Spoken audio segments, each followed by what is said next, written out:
Hello, and welcome to today's episode of Marlborough Junior Reporters. Today's guest is Mark Marderosian. Mr. Mark is an illustrator, cartoonist, animator, and a toy designer. Mr. Mark, welcome to the show. Great, thanks. It's good to be here. Now, Mark, we have a few questions that we'd like to ask you. Excellent. Now, my first question for you is, what would you consider to be your best work, Mr. Mark? Oh, that's a great question. My best work, the easy answer is to say my best work is the next piece that I'm going to be working on, but I've been very proud of the project that's actually shown here on Marlborough Cable Access, which is Drawing with Mark.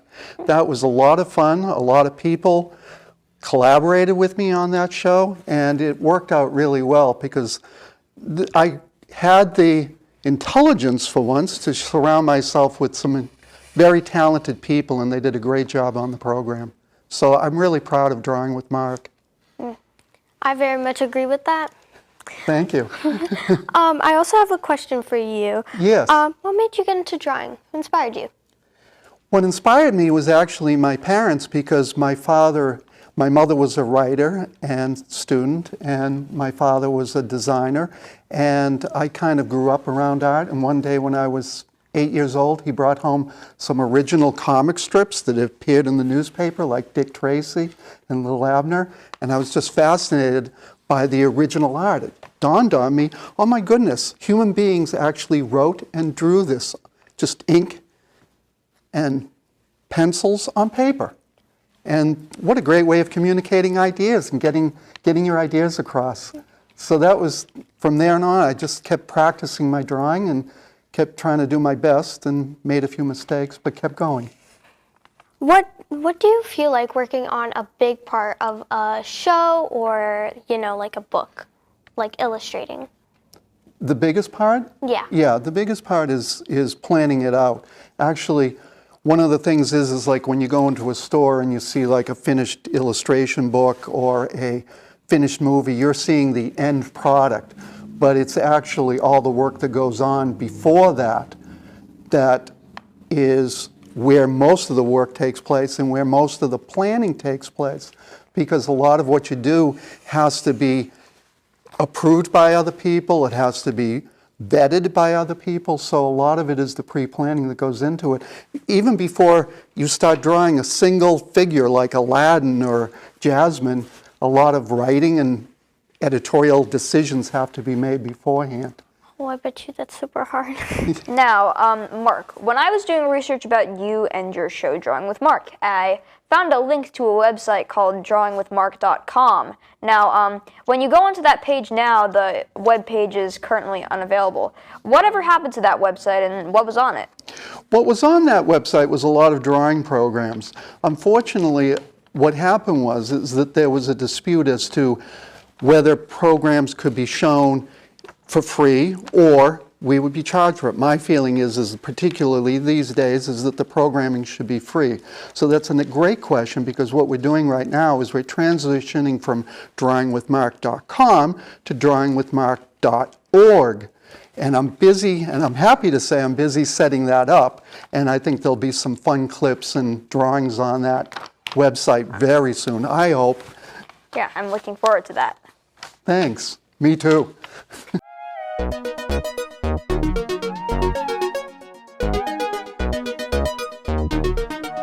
Hello, I'm Josh, and today's fun fact is that jellyfish have no brains. This fact was given to me by Sophia. Thank you for watching.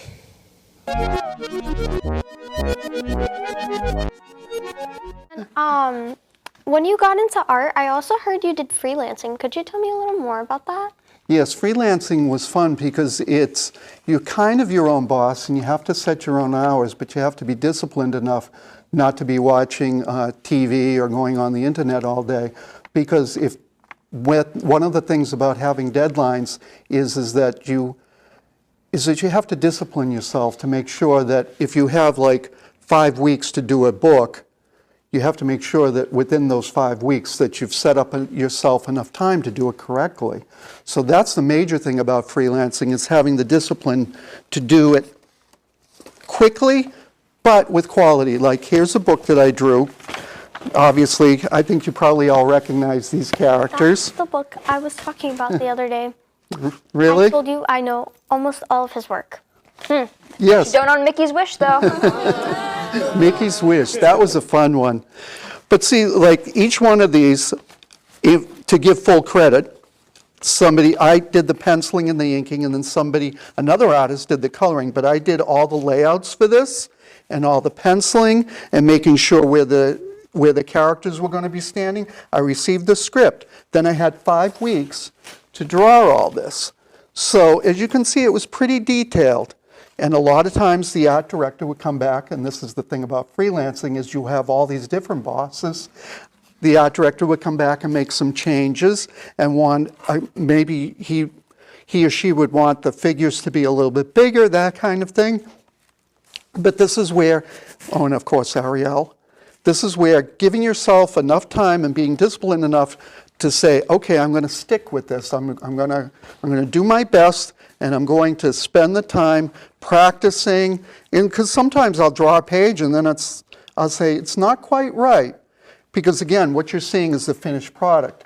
But it takes a lot of work behind the scenes to reach the end of that finished product. So sometimes, like with this drawing here, I had the dwarfs coming out of the mine, and then I realized Snow White was blocking 2 of them, so you start over again.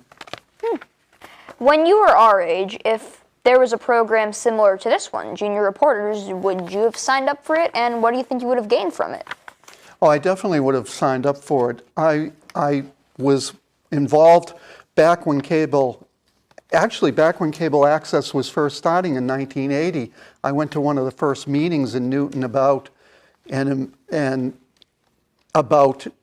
the beginning of the studio, and that was fun. So I was a little bit older than you guys then, but I was always very interested in this kind of programming, and I'm really thrilled that you guys have done this and have started this kind of program, because it was the original promise 40 years ago of cable access, of enabling everybody to have the right and the ability and the opportunity to be on TV and get your ideas across. So this is really exciting.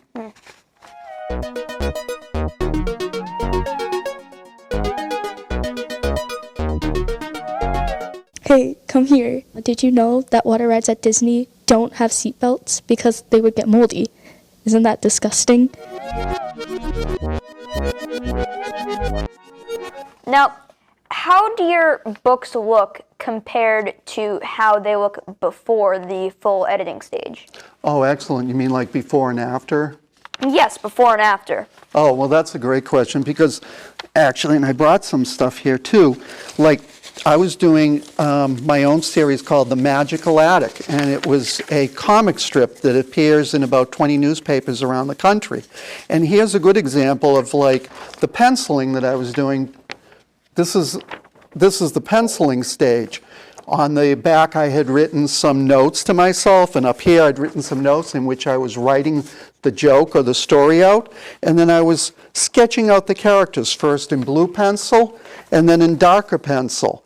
And then, after I do that, that's when I go to like the inking stage.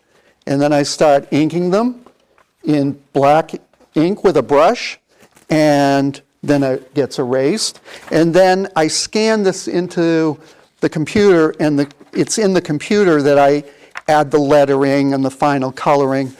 I enjoy doing that way because I enjoy doing it by hand first, because I just love the feeling of pencil on paper and creating something right here that I can actually, like here I made the line a little bit too thick, so I used some whiteout. That's okay. That's why we have erases at the end of pencils. No one gets it right the first time. It's always trial and error, and it's a lot of practice. And that's what I love about comic strips, is being able to sketch it out, try out the ideas first. And as an example, like here's a really good direct example to your question. Like this is a book I'm working on right now called Slime Time Fun by my friend Franklin Smith. And it's a book about 2 Bigfoots that live up on a mountain.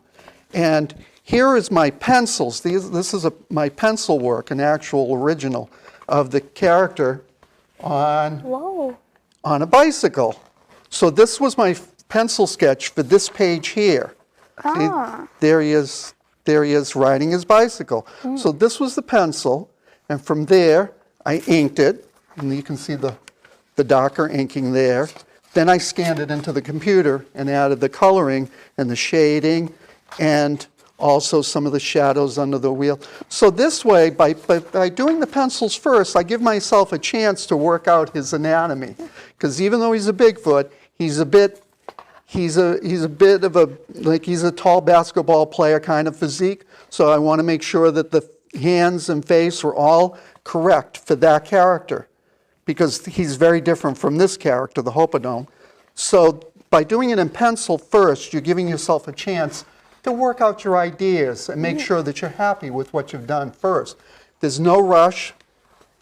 Again, you're seeing the finished product, but as you can see, a lot of planning goes into reaching that point.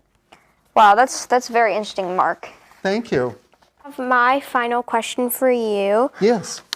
So the show, Drawing with Mark, what made you want to start it? Was it because you wanted to show other people, or is it just for your own personal? That's a good question. It was a little of both, I think. I think it was a question because I had been doing guest appearances in schools, and pretty much like from every age level, from age 5 to 85. And I had taught at the college level sometimes and done guest appearances in schools. And I wanted to spread the word, so to speak, about the fun of drawing.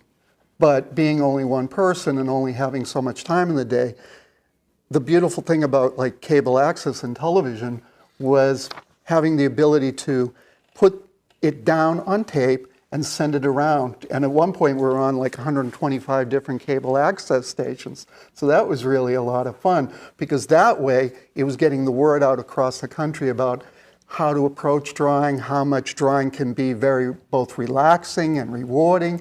And it was a chance for me to show people some of the things that I had learned along the way of drawing all those years for Disney, some of the techniques and approaches to one's art that you can apply to any kind of work that you're doing, whether it's playing the piano or practicing the violin or sports. You can take that same discipline and apply it to those kinds of activities as well. So Drawing with Mark has been very rewarding that way and getting the word out. Wow. Yes, so thanks for answering our questions, Mark. We'll be back in a moment to hear our questions from our team.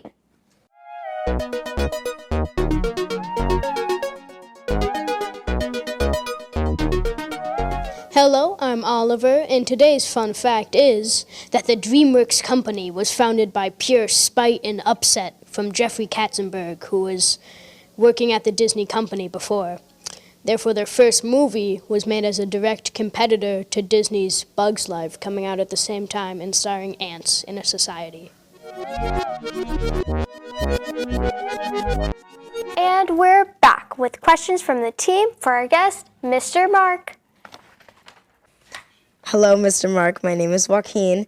I have one question for you, and that is that I hear you worked for Disney, Cartoon Network, and other things like that. Now, what is your favorite piece of artwork that you have done in your career? Oh, that's a great question. It's really hard to choose out of all the work that I've done for all those different companies. But I would say the first thing that just came to mind was a Sleeping Beauty coloring book that I worked on about 20 years ago, directly for Disney's. It was a Sleeping Beauty coloring book that adapted the movie, which hadn't been really done in coloring book form before. So it was 64 pages of adapting the movie. And that was before the internet, before people had the ability to just call up the movie on the screen. So I had to watch the movie like again and again. There was a lot of homework involved on that one. And I chose which scene from the film I was going to draw and make sure that it looked accurate. And I'm happy to say that that book did really well for the publisher. I got fun fan letters about it. And what was really gratifying is that other artists within the industry were saying that they used it as reference if they wanted to see what a certain scene looked like. they went to the coloring book to get an idea of like, oh, how many fairies was in that scene with Aurora at that moment. So that was very gratifying because a lot of the preparation and homework paid off. In the end, a lot of people enjoyed it. Thank you. Hi, Mr. Mark. My name is Aryan, and I have one question for you. Yes. How did you get started, and what made you decide to become an artist? Well, one of the things that I began to realize is that when I started drawing comic strips for my neighbors, they were actually enjoying them.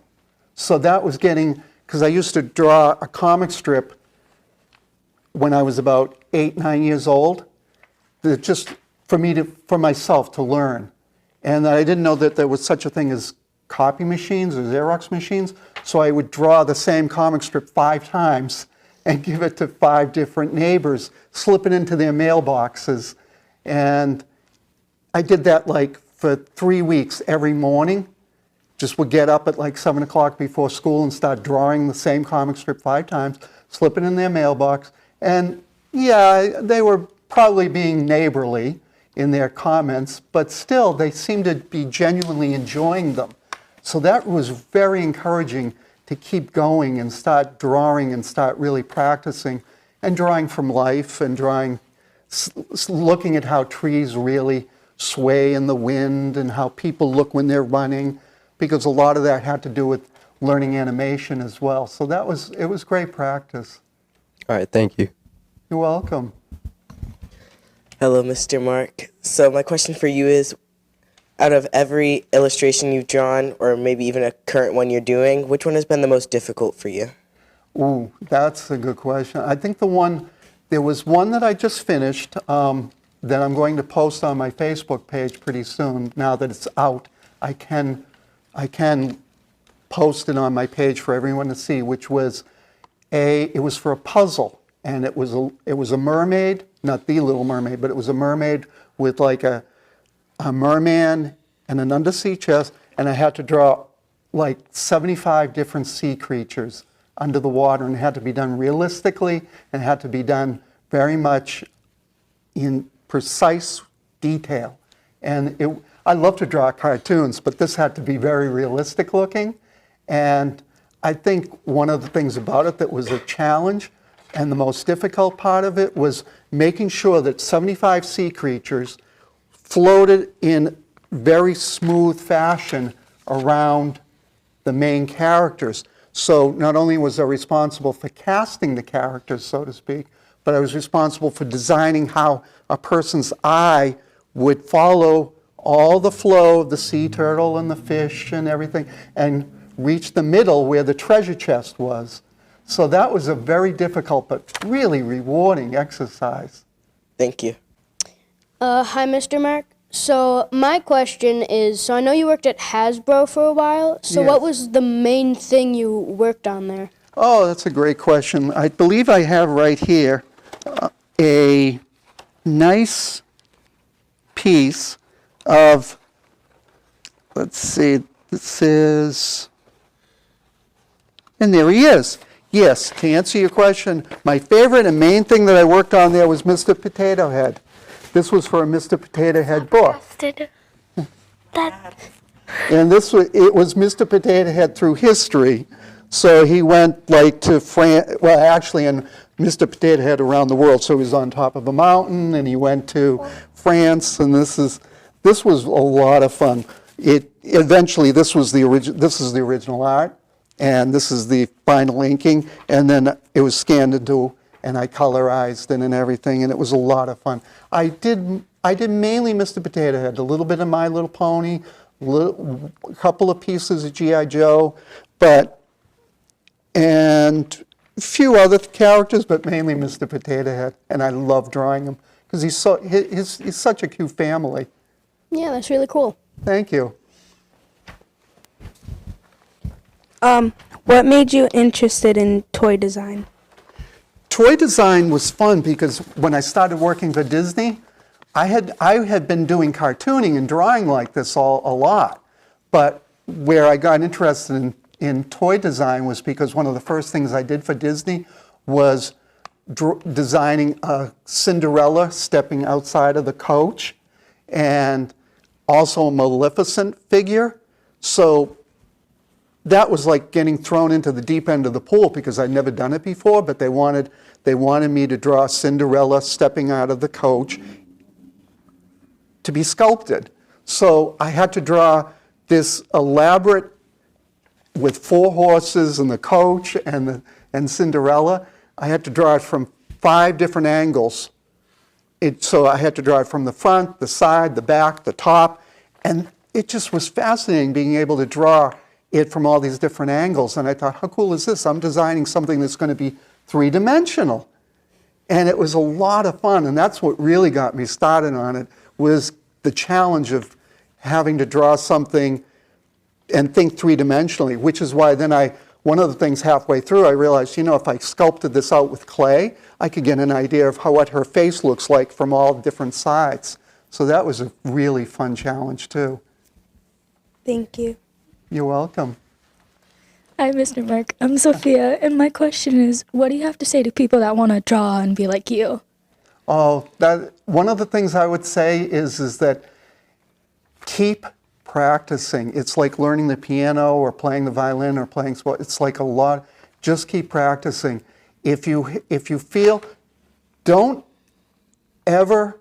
Everybody gets discouraged at some point. Even I do sometimes when I'm trying something new or something that I've never drawn before. Like horses continue to be a little bit of my Achilles heel. Like I'm really good at drawing cats and dogs. For some reason, horses, it just is a bit more of a challenge. But what I do is, and what I really recommend anybody that wants to learn how to draw is, I call it not drawing off the top of your head, which is, if you want it, and I quickly began to realize this, if I want to draw a horse, study a horse. If I want to see how a horse runs, watch videos of a horse running. If I want to draw a tree, if I look at a tree and I draw from real life, that enables me to get more of an authenticity into my drawing by drawing from real life. So if I want to draw a superhero, I obviously don't look in the mirror, but I think about what kind of person would be that heroic to do something like that? What kind of man or woman would be that heroic to do something like that? So I look at faces of people helping others in a charity or something, and I look at the view on their face of this person, of these two people, both of whom in a way are helping each other, and I think I try to capture that essence, that emotion that's on their face, because then it gets across that heroic feeling. So I really recommend that anybody that wants to write or draw or film their own movies or animate their own programs, study those around you, study real life, and just keep practicing. Thank you. You're welcome. Thank you for answering all our questions. We appreciate all the hard work you go through and everything you do. It was very, very interesting to see some of the before and afters of your books and your creations. Thank you. It's been my pleasure. This was great. It's I a really pleasure enjoyed having it. you here. Thank you. And thank you for watching this edition of Marlborough Junior Reporters. We'll see you next time with the Marlborough News. Bye. Junior Reporters.